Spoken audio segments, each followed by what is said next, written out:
ఇంకా ఆంధ్రప్రదేశ్లో చూస్తే మద్యం స్కామ్ చూసాం, భూముల స్కామ్ చూసినాం.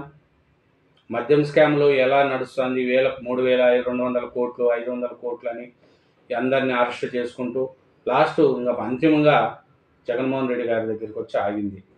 ఇంకా భూముల కుంభకోణంలో చూస్తే పెద్దిరెడ్డి రామచంద్రారెడ్డి, సజ్జల రామకృష్ణారెడ్డి గారు, మిథున్ రెడ్డి గారు, ఇలా భూముల కుంభకోణాలు కూడా ఒకటే బయటపడుతున్నాయి.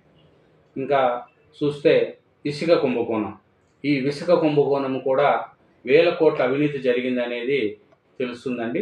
2,566 కోట్ల రూపాయలు నష్టం, ప్రభుత్వానికి నష్టం వచ్చింది ఇసుక అక్రమార్జన ద్వారా. ఈ వైసీపీ హయాంలో 2,566 కోట్ల అక్రమాలు జరిగాయనేది సిట్టు మనకు తెలుస్తుంది.